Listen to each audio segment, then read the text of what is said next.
sommes aujourd'hui sur le Gave de Montléon. Pour les initiés, il s'appelle le Saison. Ici, nous sommes dans sa partie basse et elle est caractérisée par son courant moyen. Nous avons ici des courants doux qui font pas plus de 35 à 45 cm/s, qui fait que le sol, le substrat est du gravier et quelques petits cailloux. C'est un biotope idéal pour les éphémères et notamment pour la famille des éphémères des larves nageantes. Nous avons déjà appris la grosse famille des Beitidae que nous avons entendu la dernière fois. Et aujourd'hui, nous parlons d'une mouche qui est très célèbre, qui est la BWO, la Blue Winged Olive ou la Ephemerella ignita. Cette mouche est vraiment très importante car vous allez la rencontrer dans quasiment toutes les rivières du monde, pas seulement dans les Pyrénées, pas seulement en France, mais aussi bien en Autriche ou même au Canada. Ce ne sera pas les mêmes espèces, mais ce sera le même type d'insectes. Ces larves ont une taille de 7 à 14 mm et vivent librement sur le substrat, sous vos pieds, dans des gravats, au bord et aussi au milieu de la rivière. Comme toutes les éphémères, ils font des migrations de la journée à la nuit. Ils se déplacent donc la nuit en dehors du substrat pour se nourrir des algues sur le substrat par terre et aussitôt que la journée arrive, ils se cachent dans les interstices. Mais une journée comme aujourd'hui, à la fin du printemps, donc du mai au juin, nous avons des éclosions en après-midi. Nous allons donc voir en face, en dessous des branches à l'ombre, près de la rive, avoir des tout petits gobages qui sont en train de gober régulièrement dans la zone d'ombre. Ils sont en train, des truites sont en train de gober des larves qui se trouvent juste en subsurface, des émergentes donc, qui font leur éclosion en subimago. La mouche de laquelle nous parlons aujourd'hui, c'est la naissance d'éphémères. En effet, il s'agit d'une imitation quasi parfaite de ce stade d'émergente. On voit immédiatement un corps allongé et fin, comme toutes les éphémères, 3 cerques assez fines, un thorax ici imité par une plume rouge qui fait la petite goutte de sang qui est plutôt pour le plaisir que pour l'efficacité, pour montrer l'endroit par lequel côté va sortir le subimago. Et on a 2 ailes qui sont en train d'être déployées du sac à l'air, qui vont ensuite faire des ailes connues des subimagos sur l'eau. Essayons de pêcher avec cette mouche et prendre une truite en face. Pour pêcher efficacement avec cette émergente, c'est comme avec des autres qui sont peu fournis, où on pêche aussi dans des eaux calmes. Il faut que le bas de ligne ne soit pas trop gros au rapport à l'hameçon. Ici, en l'occurrence, nous prenons un 12 centième ou on était même un 10 centième. Et surtout, que le fil qui touche l'hameçon ne soit pas graissé. Donc on utilise un produit pour le nettoyer, un dégraisseur, parce que sinon, ça fait un reflet sur l'eau. Essayons nos chances.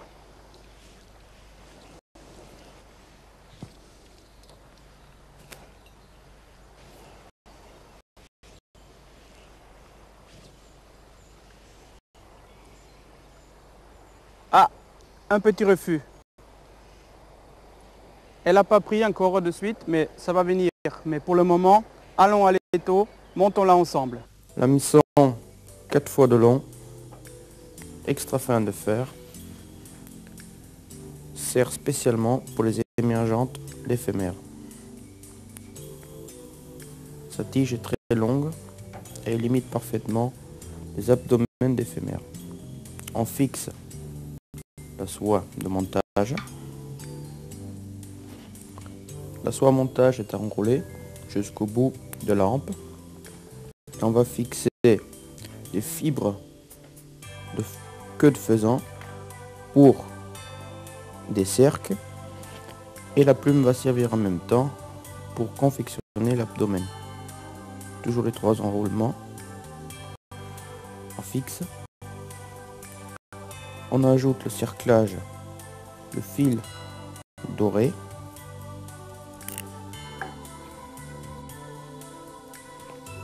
qui va solidifier la mouche. 1, 2, 3, 4, 5. On fixe tout ça. On va à 3/4 de vent. Voilà. Maintenant, on enroule les fibres de queue de faisan pour former le corps.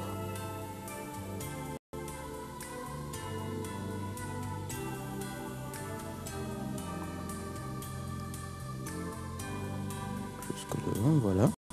On fixe. 1, 3. On coupe. Voilà, première étape. Maintenant, on fait le cerclage avec du fil doré. On spire large. Ça évite que la première touche, la mouche se défait. Voilà. Fini.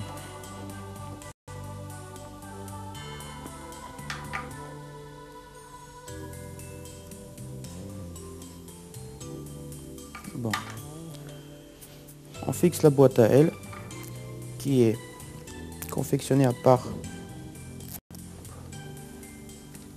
d'un segment de plume d'oie teintée rouge.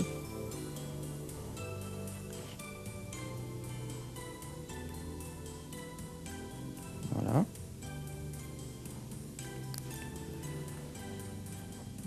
Des ailes qui sont faites en cul de canard en forme de spente, donc à plat. Donc on les fixe à croix, une côté, l'autre côté. Voilà, on fixe le filet montage en croix. Voilà.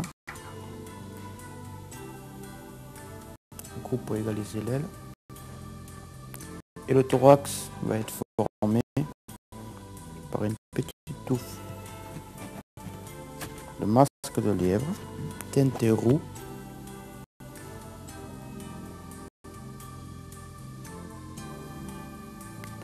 On dubine sous le fil.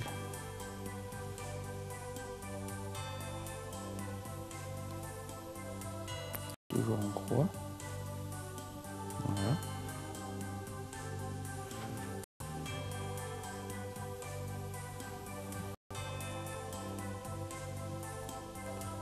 On replie la boîte à ailes devant. On fixe la tête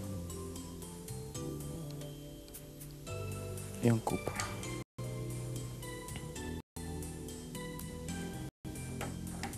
Voilà, maintenant il reste à former la tête avec la soie de montage.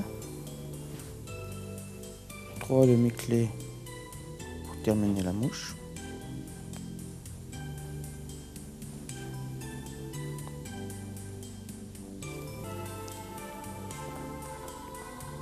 Et voilà.